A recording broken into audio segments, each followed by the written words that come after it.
لیکن وہ بچ نہ سکی اور اس کی موت واقع ہوگی۔ اب کسان نے اس کی تدفین کی اور تدفین کے بعد آنے والے مہمانوں کے لیے اسے اپنا بکرا ذبح کرنا پڑا۔ بکرا ذبح کر کے اس نے کھانا مہمانوں کو کھلا دیا۔ چوہا ایک ایک کر کے سب کو مرتے ہوئے دیکھتا رہا۔ چوہے دانی وہیں پڑی تھی۔ یہ وہی چوہے دانی تھی جو چوہے کے لیے منگوائی گئی تھی، لیکن اس کی وجہ سے باقی سب اپنی جان سے ہاتھ دھو بیٹھے اور چوہا بچ نکلا۔ یہ صرف ایک کہانی نہیں ہے، ایک سبق ہے ہم سب کے لیے، اور یہ کہانی ہمیں سکھاتی ہے کہ جب کسی دوسرے کا مسئلہ ہو تو اس مسئلے کو اپنا مسئلہ سمجھو اور اس کو حل کرو اور اس کی مدد کرو۔ یہ مسئلہ تمہارے لیے بھی مشکل پیدا کر سکتا ہے۔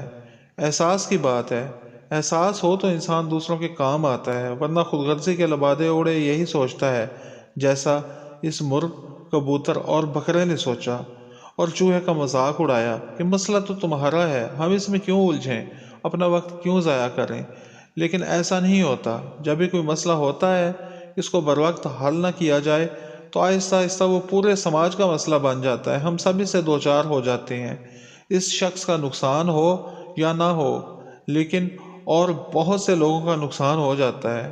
اس لیے کوشش کرنی چاہیے کہ دوسروں کی مدد کریں، کسی کے مسئلے کو اپنا مسئلہ سمجھیں، سوچیں کہ وہ پریشان ہے تو اس کی جگہ ہم ہوتے تو کیا ہوتا۔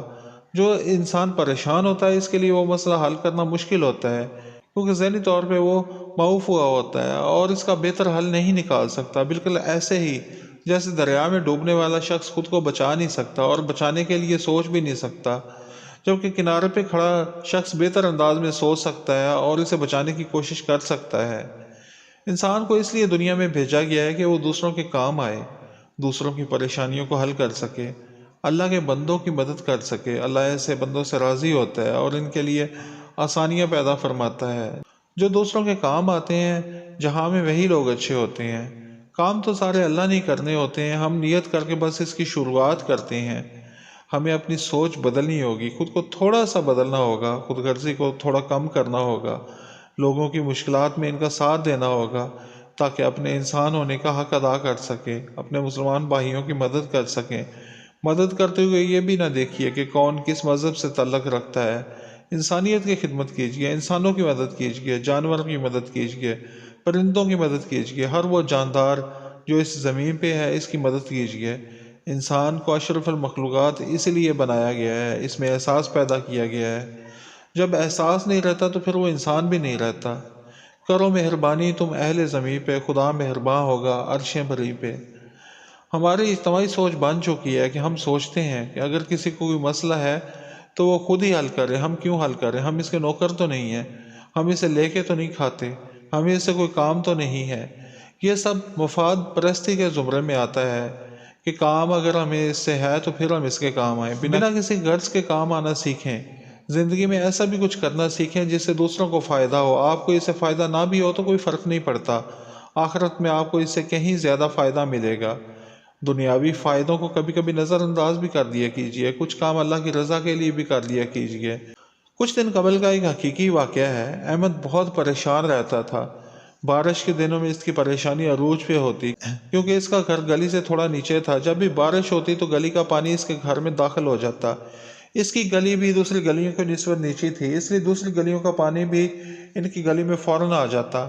اس نے پڑوس کے لوگوں سے کئی دفعہ کہا کہ گلی کی نکر پہ چھوٹا سا رکاوٹ نما بند بنا دیا جائے تاکہ دوسری گلیوں کا پانی اس گلی میں نہ آئے، لیکن سبھی اس کی باتیں سن کے ہنس پڑتے اور کہتے میاں ہمیں کیا فرق پڑتا ہے، پانی گلی میں کھڑا ہو جاتا ہے تو کچھ دیر بعد نکل تو جاتا ہے، ہمارے گھر تو اونچے ہیں، ہمارے گھروں میں تو پانی نہیں آتا، پانی تو تمہارے گھر میں آتا ہے، تمہیں ہی کچھ کرنا چاہیے۔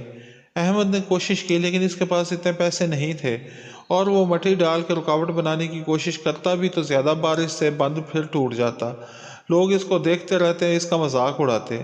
سڑک اچھی بھلی تھی کہ سوئی گیس والوں کو پائپ ڈالنے کی سوجی، انہوں نے اچھی بھلی گلی کا ستیہ ناش کر دیا، جگہ جگہ سے گلی توڑ کے نئے پائپ ڈالے اور پھر اس کے اوپر مٹی تو ڈال دی لیکن ٹھیک سے نہیں ڈالی۔ اب کہ زوردار بارش ہوئی اور دوسری گلیوں کا پانی گلی میں آیا تو جہاں جہاں سے گلی ٹوٹی تھی وہیں سے پانی اندر کو چلا گیا، کئی لوگوں کے گھروں میں پانی چلا گیا، کئیوں کی دیواریں ٹوٹ گئیں، بہت نقصان ہوا۔ ان سب کو احمد کی بات یاد آ رہی تھی کہ اس کی بات سن لیتے، گلی کے آگے بند باندھ دیتے تو اتنا پانی نہ آتا اور ان کا اتنا نقصان نہ ہوتا۔ لیکن اب کوئی فائدہ نہیں تھا، نقصان ہو چکا تھا۔ کوئی ایک واقعہ نہیں ہے، بہت سارے واقعات ہیں جن میں ہم دوسروں کے مسائل کو ان کے لیے چھوڑ دیتے ہیں اور پھر ہمارے لیے بھی وہ مسائل پیدا ہو جاتے ہیں۔ اپنے ذہن کو بدلنا آسان نہیں ہوتا، لیکن انسان کوشش کرے تو کیا نہیں ہو سکتا۔ بس ہمیں کوشش کرنی ہوگی اور ہر اس مسئلے کو اپنا مسئلہ سمجھنا ہوگا کہ جو کسی کا بھی ہو۔ ایک بار جب آپ کسی کے کام آئیں گے تو آپ کو دلی سکون ملے گا اور خوشی بھی ملے گی، ایسی خوشی جو اس سے پہلے آپ نے کبھی محسوس نہیں کی ہوگی۔ آزما کے دیکھیے گا۔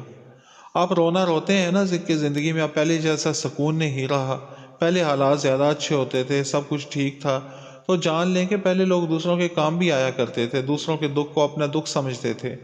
ہماری زندگیوں سے اطمینان اور سکون اسی لیے رخصت ہو چکا ہے کہ ہم دوسروں کے کام آنے والی خوشی حاصل نہیں کرتے۔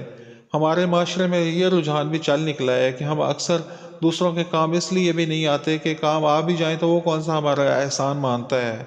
ہم کام آنے کا صلہ چاہتے ہیں، لیکن یہ صلہ اللہ تعالیٰ دے گا، انسان صلہ نہیں دے سکتا، اس لیے انسان سے صلے کی توقع نہ کیجیے۔ اگر وہ احسان مند نہیں بھی ہوتا تو پھر بھی خیر ہے، کچھ نہیں ہوتا، بغیر کسی صلے کی توقع کے اس کے کام آئیں۔ معاشرہ بدل جائے گا اور اس کی ابتدا ایسے ہی ہوگی۔ آپ دوسروں کے کام آیا کریں گے تو آپ کی دیکھا دیکھی آپ کی اولاد بھی اس راستے پہ چل پڑے گی اور ان کو دیکھ کے کچھ اور لوگ بھی یہ روش اپنا لیں گے۔